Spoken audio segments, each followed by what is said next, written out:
Dear friends, I offer Christmas greetings to you all. What's the difference between slow killer and quick killer? Someone said quick killer is a doctor because by the time he diagnoses, the person is gone. Slow killer is a pharmacist because he keeps on experimenting with the new tablets. And someone said quick killer is a mother. She scolds with the wounding words, hurting words, which is hard to take in. On the other hand, slow killer is parish priest who puts a guilty feeling for participating in the online mass. Someone said, quick killer is surely COVID, Corona, but slow killer is media. The media news channel.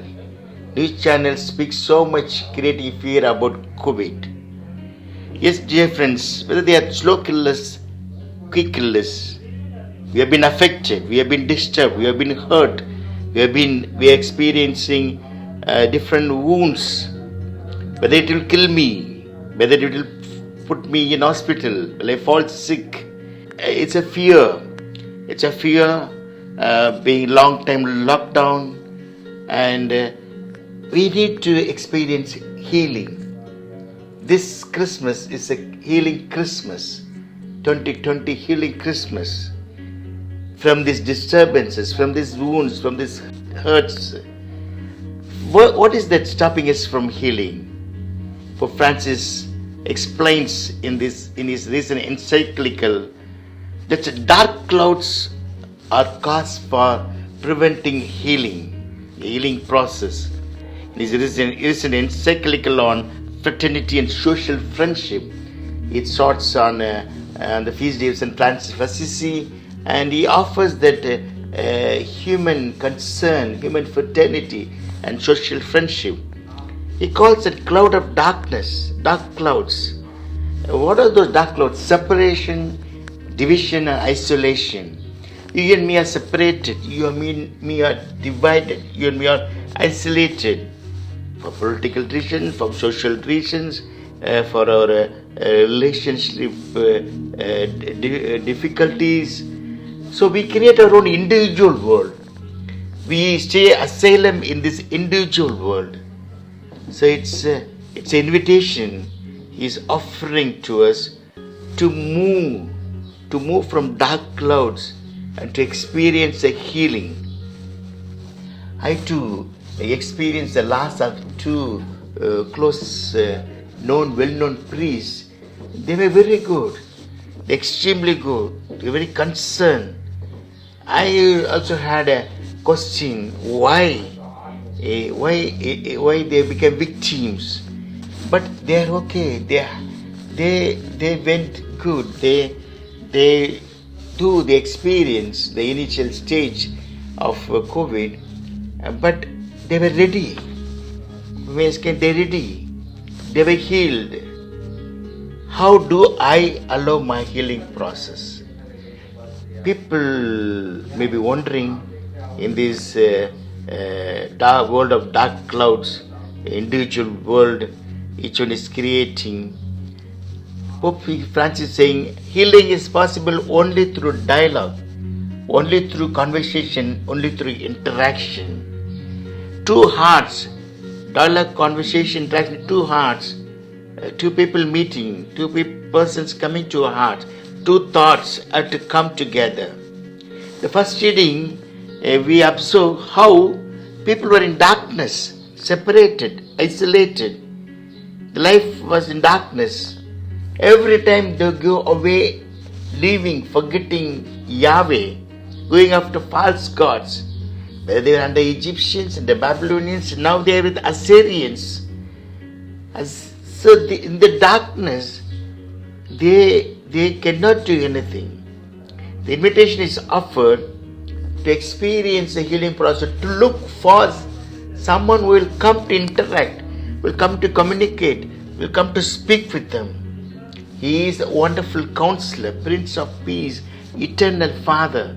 All this speak of the qualification of the one person, the person who will come to communicate as a counselor, as a father, as a prince. What an invitation. The gospel, coming of Messiah, creates a healing process among the shepherds, among the couple Zachariah and Elizabeth, among Simeon and Anna, the temple, Joseph, Mary, Jesus is a community, is a family, interacting family. God has been preparing them. The people were in darkness. Jesus came to remove the light. God coming to visit, to meet, to interact, to dwell in man's situation, wherever the situation, whatever the situation, the manger, to be a food.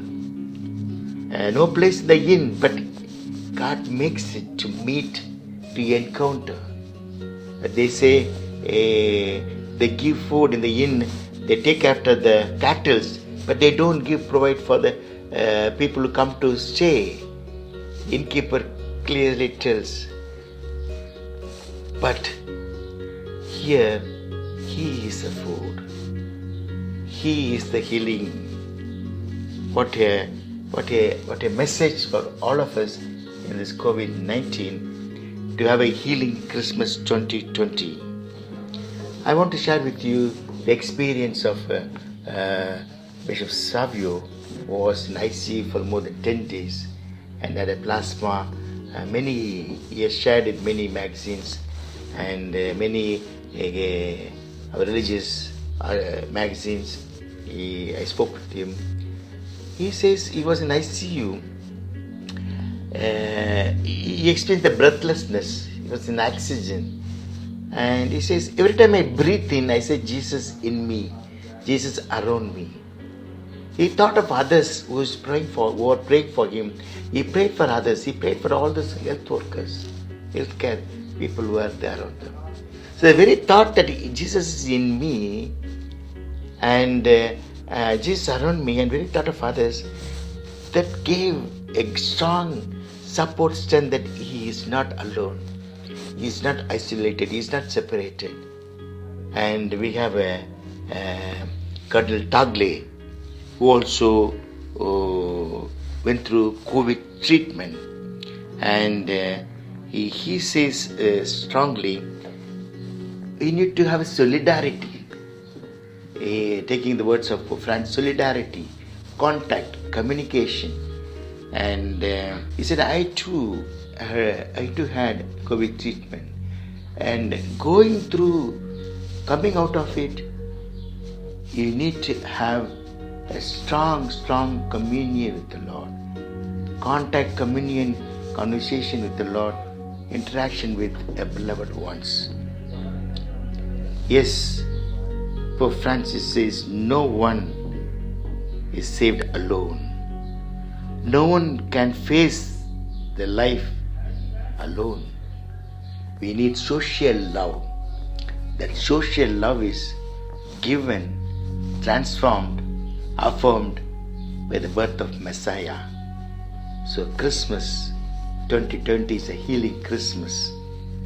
Let our moments of dark clouds, our life of isolation, our life of lockdown be broken.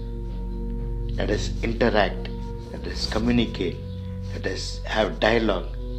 He is with us. He has come for us. He is among us.